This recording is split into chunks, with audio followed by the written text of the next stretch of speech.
वो हुई जम्मू में। एक पाकिस्तानी आतंकवादी ने सुंजवा आर्मी कैंप के ऊपर अटैक किया और हमारे एक फौजी को शहीद कर दिया। ये इलेक्शन प्रोसेस के दौरान इस तरह की घटना का होना, इस तरह की मिलिटेंसी रिलेटेड इंसिडेंट का होना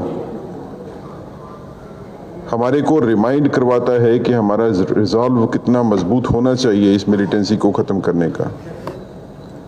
लेकिन अफसोस है कि इसी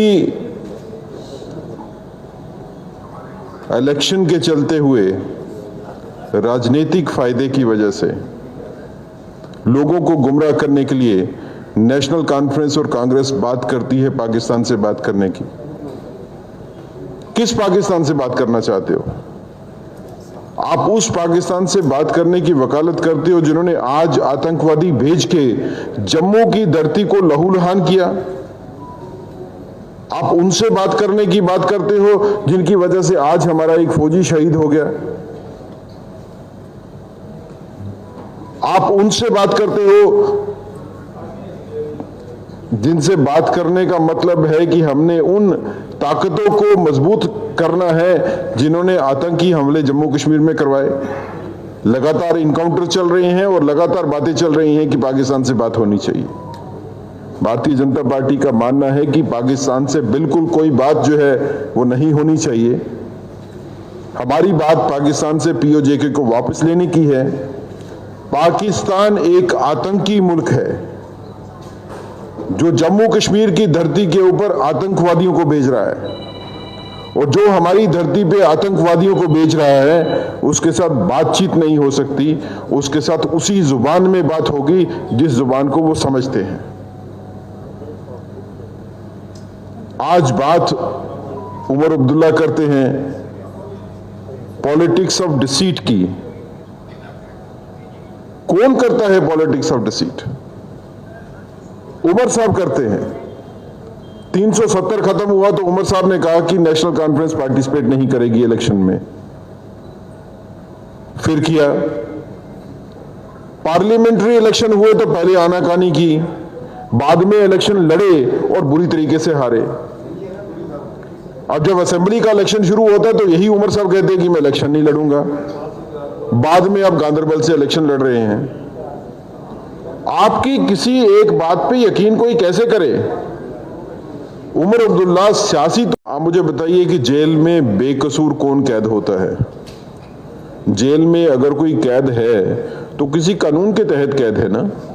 अगर जेल में कोई, मुजफ्फर बेग साहब जो है बड़े वकील हैं, जेल में अगर कोई कैद है तो किसी कानून की धारा के तहत कैद है। अगर वो बेकसूर है, उसको गलत फंसाया गया है तो कोर्ट तो खुली हैं, कोर्ट तो निष्पक्ष हैं, कोर्ट तो गवर्नमेंट के अंडर नहीं होती, तो वो अदालतों का रुजू करें और अदालतों से उनको छुड़वा लें। लेकिन अगर किसी के ऊपर इतना संगीन जुल्म है लगा हुआ है कि उसकी बेल नहीं हो सकती है, तो उसके बाद इस तरह की बयानबाजी करने से आप लोग कंफ्यूजन क्रिएट करते हो, सेपरेटिज्म को बढ़ावा देने की कोशिश करते हो। मैं अपने भाई डॉक्टर ताहिर को कहूंगा कि अपना वक्तव्य इसके बाद। जम्मू में तो आतंकवाद को ज्यादा टाइम नहीं लगेगा खत्म करने में, क्योंकि जम्मू में पब्लिक की कभी भी सपोर्ट आतंकवाद के लिए थी नहीं। जम्मू की जनता हमेशा से आतंकवाद के खिलाफ खड़ी रही है, लड़ती रही है। कश्मीर की जनता भी मोटे तौर के ऊपर ज्यादातर जो है वो देशभक्त लोग हैं, इसीलिए हम आतंकवाद के ऊपर वहां पे भी विजय प्राप्त कर सके। लेकिन कुछ पॉलिटिकल पार्टीज के स्टेटमेंट्स जो हैं वो जरूर कंफ्यूजन क्रिएट करते हैं।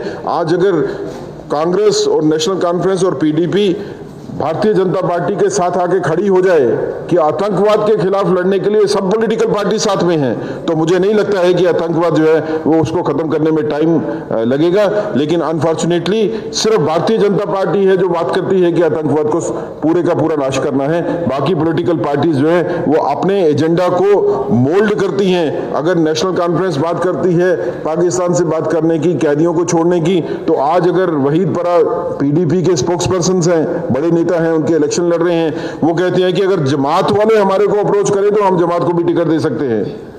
तो इस तरह की राजनीति जो है, जो उकसाती है सेपरेटिज्म को, जो उकसाती है आतंकवाद को, इस तरह की राजनीति को जनता को डिफीट करना पड़ेगा अगर जम्मू कश्मीर को मजबूत बनाना है और यहाँ पे शांति की स्थापना करनी है। एक बयान आया था, bilateral talk between India and Pakistan is not possible on Jammu and Kashmir.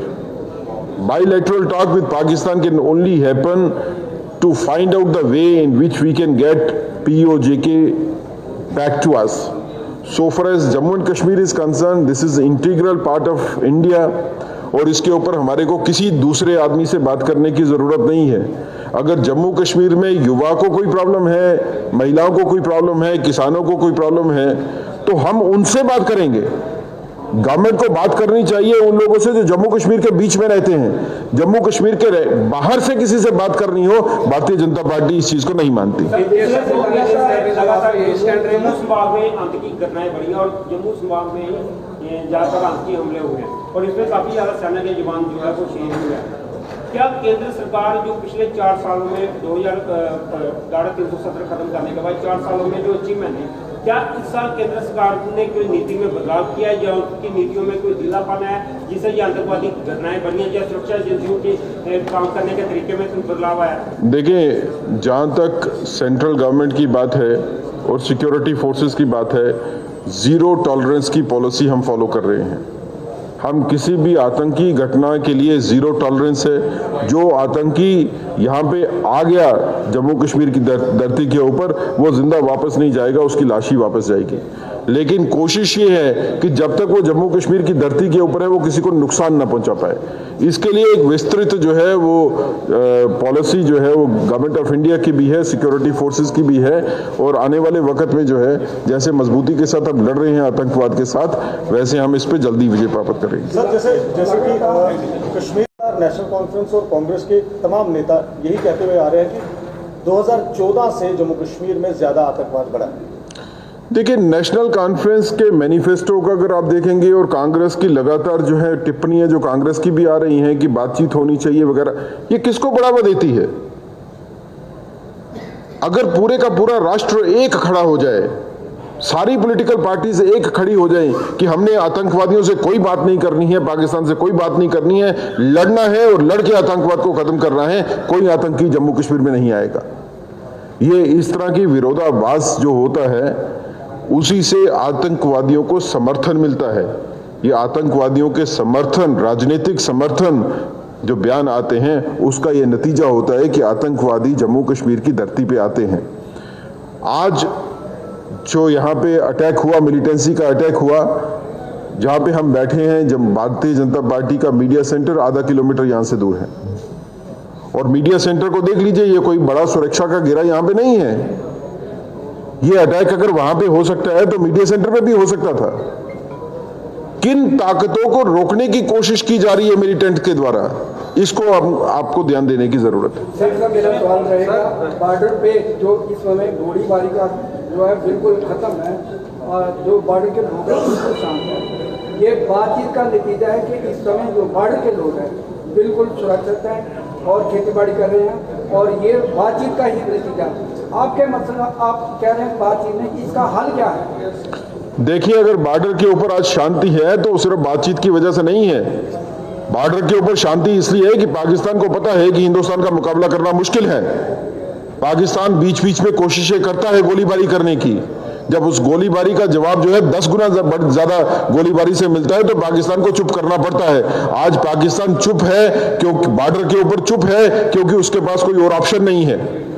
हम चाहते हैं कि मिलिटेंसी के खिलाफ लड़ाई भी ऐसी हो कि पाकिस्तान के पास इसके अलावा कोई ऑप्शन नहीं हो कि मिलिटेंट यहां पे नहीं भेजना है। इसको मजबूती के साथ लड़ने की जरूरत है। इसमें कोई लचरपन दिखाने से जो है वो मसले का हल नहीं होगा। पहरा हटाना चाहते हो ताकि यही आतंकी जो है ये खुले आम घूम सके। आज की जो दुर्घटना हुई, जो आतंकी हमला हुआ जम्मू कश्मीर में, जम्मू में जहां पे हम बैठे हैं इससे आधा किलोमीटर दूर, ये रिमाइंडर है कि आतंकवाद के खिलाफ लड़ाई, जब तक आतंकवाद खत्म नहीं हो जाए तब तक ये लड़ाई खत्म नहीं हो सकती। We have to fight till the finish. इसमें कोई विराम नहीं होगा, इसमें सिर्फ पूर्ण विराम हो सकता है। अगर इसके ऊपर कोई आपका कोई क्वेश्चन है तो मैं ले सकता हूं, उसके बाद ताहिर साहब जो है दूसरे टॉपिक को लेंगे। पॉलिटिक्स में डिसीट नहीं करते हम, पॉलिटिक्स में चीट भी नहीं करते।